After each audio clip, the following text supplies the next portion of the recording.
Hi, everybody. Today we're doing part 2 of Feeling Ugly.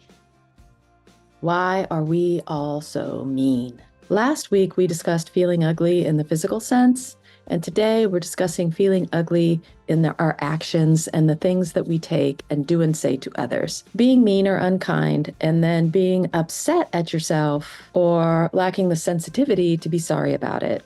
Either way, what I mean by this is I am talking about our actions, what we decide to do and why. I am talking about being mean and why we are mean to those we love. This is the I Care About You podcast, and today we're talking about why we are mean to those we love and even random people, and what we can do to shift that behavior. Research suggests that we are meaner to those we love. Why? We often feel we can be our true selves, which means showing our negative emotions more frequently to those we love. It can also be about control, which we'll discuss a little later, and so many other factors that we'll discuss. I want to point out that being mean or aggressive towards others can come in many different forms. It can be direct, telling someone something or saying things directly to them or getting in arguments, or it can be indirect, like ignoring them or giving them the cold shoulder, things of that nature. Either way, it is aggression, anger, meanness directed towards somebody that we could later feel bad about, or we don't feel bad about it, and it affects our relationships and overall happiness and health in life. Why do we feel the need to be so mean? That's the biggest question, especially to those we love. It seems counterintuitive, right? One of the biggest reasons we are mean is to have power and control, not just over the person in question, but within yourself, to know that you have the power. A lot of people use anger because it infers power. To be angry is loud and upsetting. Many receivers of anger, myself included, will back down because we find anger very scary and upsetting. A lot of us have trauma issues associated with anger, and so it's very triggering. Anger shuts people down. It is easy to have the power when you are angry. It is a shortcut rather than working with somebody on a disagreement. We may manipulate to get our way because that makes us feel we have control over our own life. And we may feel like society expects us to be the boss in the relationship, and exerting power is a way to feel dominant or to be doing what society expects, to be quote unquote normal, not these other names that are negative associated with being more passive. Why do we need to have power and control? We need to feel good about ourselves because we feel like we are bad or insufficient. Having power and control makes us feel good for a moment in time. It can be feelings that you do not have control over your life, and so this is how you're gaining it for a little moment. You can feel like you're an imposter. This often shows up at work or with angry bosses. They're deflecting everything so that people don't see that they have imposter syndrome, which I've talked about in other podcasts. Being an imposter and having the truth revealed is another thing. They're trying to hide that, and so they do that with anger and meanness. It can be a smoke screen if they don't have the answers or they don't know what they're doing. Being angry or mean kind of shifts the conversation or changes the conversation so they don't have to discuss things they don't want to talk about. A shortcut so you don't have to do the real work with the situation. It's better to just yell at somebody. It's a shortcut to getting what you want because you can get some people to be submissive to what you want rather than working through that in a more positive way with the other person. And it also means you don't have to reflect on your bad behavior, so you never have to do any work. Another factor in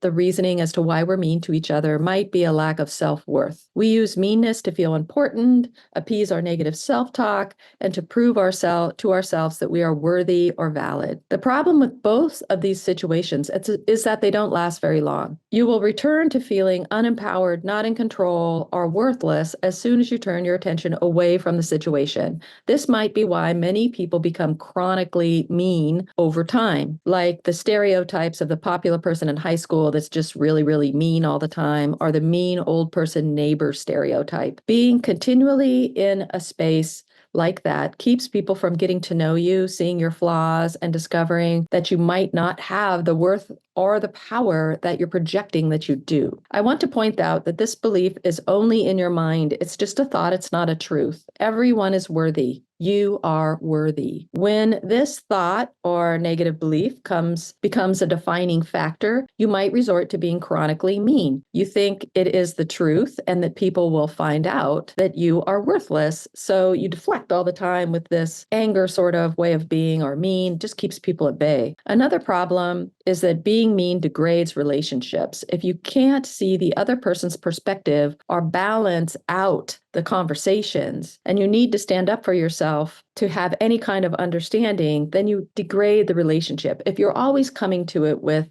this sense of, I need to stand up for myself, or somebody will take advantage of me, then you degrade the relationship, because that's not always what a disagreement is about. It can stop you from being vulnerable, thus making the relationship grow deeper. If you're always mean, you keep people at bay, you're not showing your vulnerability, and the relationship can't get deeper. Being able to deepen a relationship is often an expectation of the other person. And if you're unable to be vulnerable, you risk not being able to deepen the relationship, and the other person might eventually move on or distance themselves. Feelings of worthlessness can lead to self-sabotage and self-punishment. You are meant to sabotage the relationship, thus proving to yourself that you're unworthy of a relationship. When you hurt others, you hurt yourself. You are sabotaging your relationships and your happiness as a form of punishment. If you're doing this, it's most likely that you're carrying on self-punishment in other facets of your life as well. This can be just a way you self-sabotage and self-punish due to how you feel about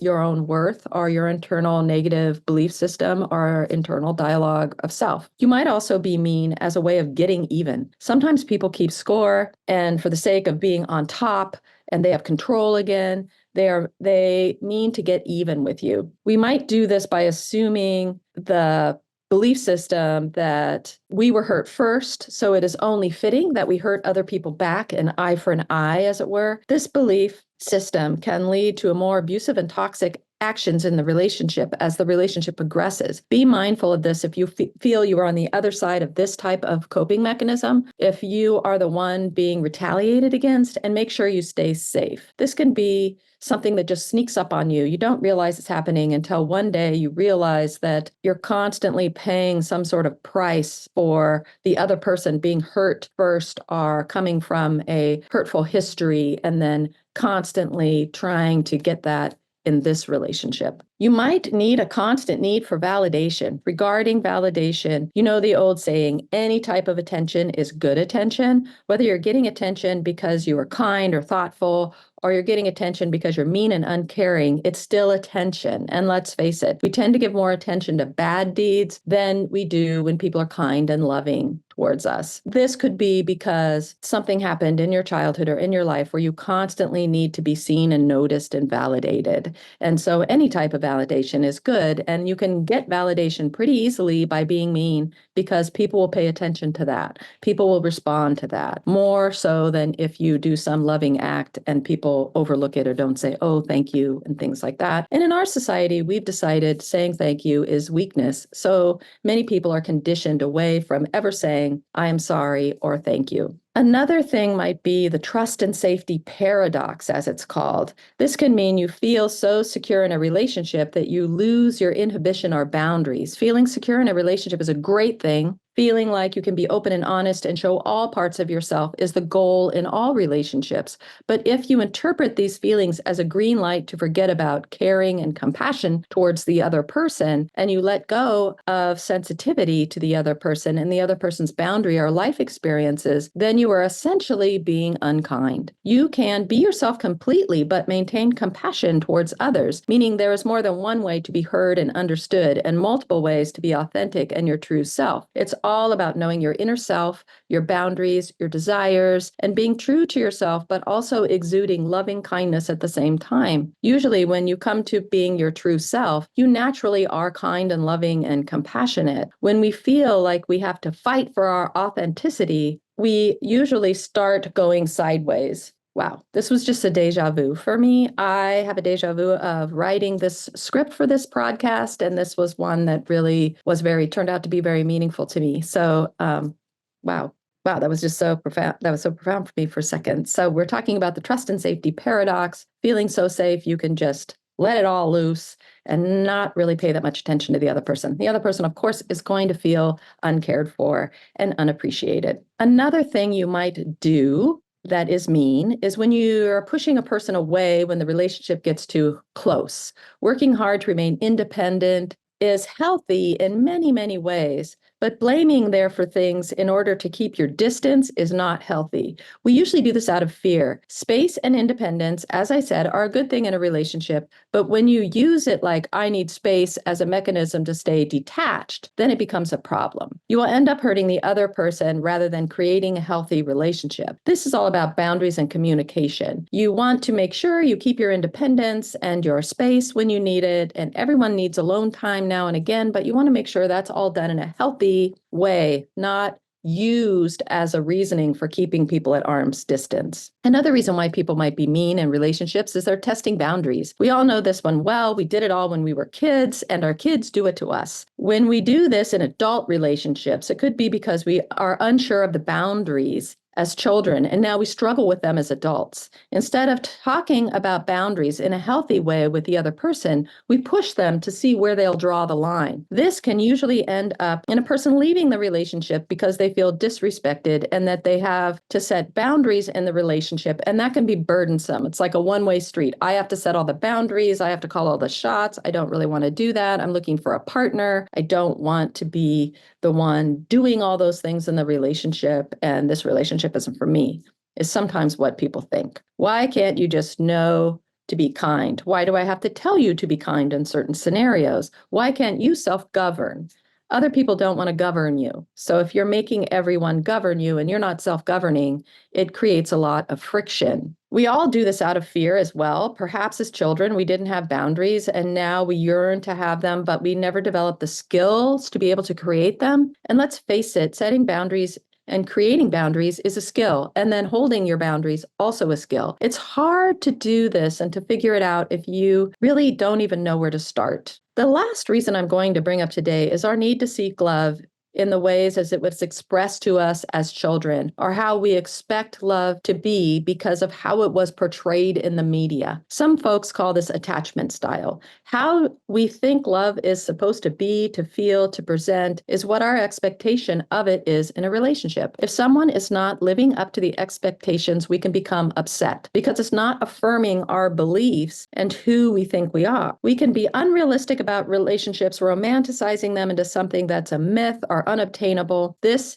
always feeling like we were let down, or perhaps our love was modeled to us in a child when we were children in a painful or scary way. And we feel that if we get too close to somebody, love is going to become painful. And so we try to keep from getting too close, and we let fear dictate our way of being, assuming that the same pattern of so-called love will happen again, regardless of the fact that the person is new who's entered your life. So you're kind of projecting that, like, oh, my caregiver was very mean or traumatizing or abusive. And so therefore, every person I get in a relationship with is the same. So you've kind of have this preconceived notion, or you have watched so much media and not experienced it yourself that your only internal belief about love is coming from this unrealistic space. And so your expectations are out of sync with reality. So how can we shift? The first thing is to reflect on the reasons why you might be mean. Everyone is mean once in a while. It's human nature. I'm talking about chronic meanness or being mean often and having regrets or justifying it, not being sorry about it, or being sorry about it, but then doing it again. And you feel within yourself that this behavior is not positive for you, it's not helping you, and it's not who you want to be. What are the reasons you might be mean without due cause? It might be something you explore and get support if needed. This exercise is meant to be a soul search, not a re-traumatizing of self. So be kind and compassionate to yourself. If you need help, support, or guidance, seek that out with a professional or a support system. But here are some questions you can consider when you're thinking about what are the reasons I might be mean without due cause. What are those reasons? It's good to reflect on those and really get to know them. So here are some questions to consider. I recommend recording them in some way, either writing them down or digitally recording them. It helps you to process everything. When you do that, it kind of slows it down a little bit, and it helps you reflect and return to those things as you're working with them. So here's a few questions you can ask yourself. Do I feel out of control? If so, why? What do I need to be in control? What makes me feel like I'm in control? What am I protecting from myself? What am I afraid of? What signs has the other person given me that make me feel I need to defend myself? Are these interactions healthy? Why or why not? What will be the consequences when I am mean or uncaring? Are the consequences something I am looking for or not? How does it hurt the relationship, and how can it be different? What are my boundaries? Can I ask the other person what their boundaries are? Is it possible to come to agreement about how to establish and understand each other's boundaries? Do I need help figuring out what my boundaries are? If so, where do I go to get this help? How can I establish communication that will result in positive outcomes? How can I be heard by the other person? And how can I hear the other person? How does the other person define love? What are the benchmarks, and what actions show them I care about them? There's a whole book written on this, by the way. It's called Love Languages, and it really goes over all the different ways people feel like they're being loved and what those mechanisms are. How do I define love? What are my benchmarks? What actions show me that I am loved? And do I have any fear around being loved? If so, what is the fear? How was love modeled to me as a child? How did the media representation play into my idea of what love is? Do I have abuse in my past? If so, what feelings do I harbor from that? Am I scared of relationships or a fear of being hurt? Can I work through this? Can I be honest with my fears to the other person? What mechanisms do I use when I am hurt to get back to feeling better? Are they healthy? What other mechanisms could I use that might be more healthy, such as taking a walk and cooling down? What are the outcomes I am looking for when I'm mean? Why do I do it? What are the true end purposes and outcomes of my actions? What really happens versus what am I hoping will happen? Are there other ways to express my needs, my boundaries without hurting another person? Why do I self-punish? What did I do wrong that got me here? What preconceived ideas do I bring to this relationship? Are they based on past relationships? And can I see that this person is not past people I have known? What do I need in order to feel worthy of love and happiness? How can I heal my own old wounds? What does the other person see in me? What are my positive attributes? And why do they stay? How can I promote happiness instead of sabotaging it? Make a list and try to employ one of those tactics the next time rather than being mean or hurtful. How can I stay safe enough to be kind? What do I need to be in that space? How can I be authentic and have boundaries but still be kind and thoughtful? How do I reconcile those things? How can I let go of the worry associated with being dominated or controlled, or with being dominating or controlling? What is my worry, my stressors, my anxiety around control? How can I remain vulnerable but have boundaries? Once you have determined why you engage in the behavior that hurts your relationship, then work on taking some actions. Okay, I want to say here that all these questions are listed in the description of this podcast. So you can see all those questions. You don't have to worry about it. You don't have to answer every single one. Just answer the ones that are important to you, or make up your own. And once you've kind of worked with that, let it be some time of really thinking about what those things are and why they're coming up for you and where they might have come from. Are you getting the outcomes that you want, and why or why not? Do some work with that. And once you've done that, then take some actions.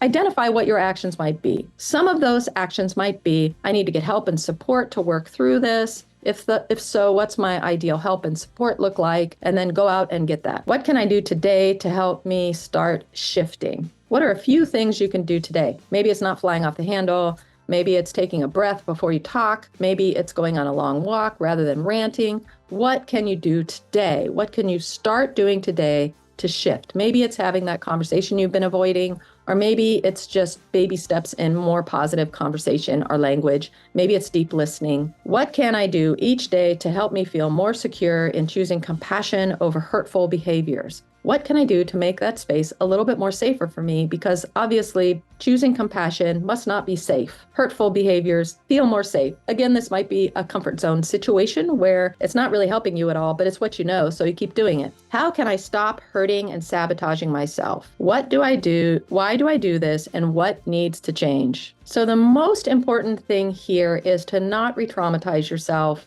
to not get worse. So I really suggest working with somebody in some way, whatever that might be, or having a support system. The most important thing is to just keep working at it, keep going. You'll make mistakes, just still try. Everyone makes mistakes. Mistakes are part of life. You're okay, you're human. Just get back up and keep working on it and realize that it will take a little time, but it's totally doable. You can do it. It will take work. And once you've done that work, you will be so thankful that you did. Things will turn around for you, and you don't have to look forward to this life of just being a super grumpy person that lives alone, or whatever that definition is in your mind of that stereotypical mean person. Okay, that's all I'm going to say about this topic. It's a very, very heavy topic. There's a lot to unpack here.